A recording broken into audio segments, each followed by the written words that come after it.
Chapter 3. 131. Siege of the Crimson Spire. 17. The Dark Sea was gone. And all the horrors that dwelt in its cursed depths were gone with it too. The world was bathed in pure sunlight. The surface of the labyrinth suddenly became vibrant and bright, with stark shadows hiding under the jagged pillars of the crimson coral. The furious white sun burned above the Crimson Spire, as if frozen in the middle of the sky. Sonny even had to cover his eyes for a few seconds. Laying on the ground, he allowed himself a few moments of rest. A short laugh escaped from his lips. I actually did it? Speak about the unlikely events. Unfortunately, he couldn't really rest yet. The battle wasn't over. The horde of nightmare creatures was not defeated yet. And somewhere in the spire, the Crimson Terror itself was not defeated either. With a deep sigh, Sonny collected himself and rose to his feet. They were almost there. They almost escaped. Now, all that was left was to make one final push, even if it was going to be the hardest one yet. Looking at the tall mound of coral towering above him, he squinted against the light and began climbing it. Was it always so bright? As Sonny climbed, he summoned the runes and glanced at them. Shadows. Marble Saint. Thank gods. He knew that Saint was all right, but still wanted to check. The taciturn demon had been heavily damaged and was bound to spend a long time restoring herself. However, her existence was not in danger. Then his eyes slid lower. Shadow fragments. 999 1,000ths. Crap. Sonny gritted his teeth. He was simultaneously excited and scared to find out what was going to happen once he saturated the shadow core. It was bound to be beneficial, but at what cost? Would he go into a slumber for several weeks, as Saint had? Or suddenly become incapacitated amidst furious combat, as Nephis had been after defeating Gunlaug? That could cost him his life. Not like I can do anything about it now. Full of unease, he continued his climb, and soon reached the very top of the coral pillar. Standing on it, Sonny looked in the direction of the Dreamer army. Something wet suddenly fell on his hand. Looking down, he saw a drop of blood rolling off his skin. A moment later, another fell on the vambrace of the puppeteer's shroud. Surprised, Sonny raised his hand and swiped it across his upper lip. It came away wet with blood. A nosebleed? What the hell? Come to think of it, why did he feel so weak? As Sonny stared at his hand in confusion, a violent ripple suddenly ran through his shadow.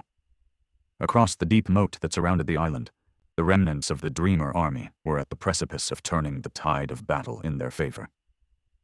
Just a few minutes ago, they had been drowning in the rising flood of black water and the relentless onslaught of the horde, lost in the fury of a cataclysmic storm. But now, things were different. The storm was no more, and the dark sea had retreated.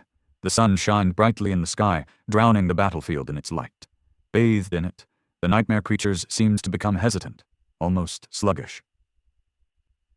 They were not giving up, however. The monsters continued to attack the humans in a frenzied rage, their claws and fangs reaping one life after another. But the survivors of the Dreamer army were repaying every loss tenfold.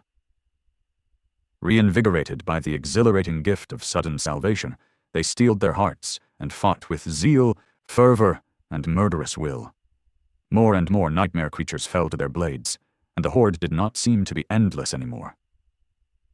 The sleepers did not know why the storm had dissipated and why the cursed sea had retreated, but their faith in Changing Star now burned even brighter.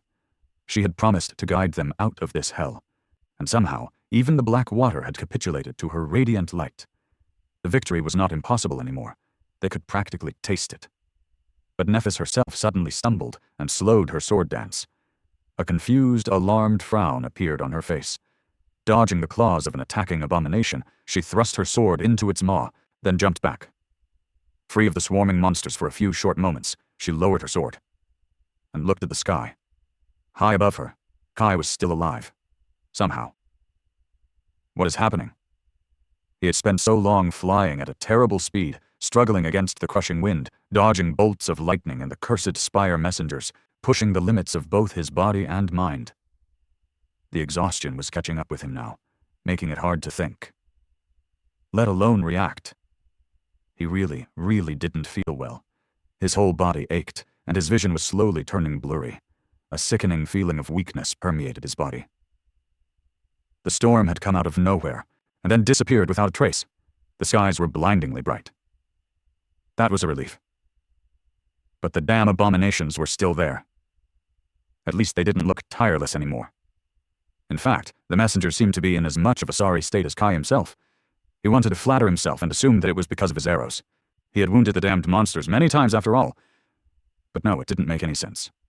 They seemed able to resist the effect of the blood arrow before, at least to a large extent, so why would it change now? Something is wrong. Using the sun to blind his enemies, Kai dove into the light and dashed to the side, narrowly avoiding the claws of one of the messengers. Or so he thought. In reality, it wasn't narrow at all. He dodged it with a lot of room to spare. The quiet dancer didn't even need to get involved. Are they growing slower?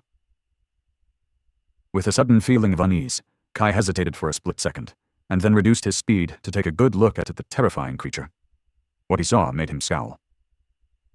The messenger looked wrong. Its glassy black eyes were erratic and senseless. They were seeping with blood, which flowed down the black feathers like a crimson stream. There were two other similar streams, coming from the monster's ears. The muscles of his pale body were spasming, rolling under the white skin like panicking worms. As Kai watched, the messenger suddenly opened its beak in a silent scream. A moment later, a flood of blood erupted out of it and dispersed in the wind like red mist. Then, the creature convulsed one last time, and lost control of its wings. Not even trying to correct itself, the terrible abomination plunged down. Kai flinched and opened his eyes wide in terror. The spire messenger was dead.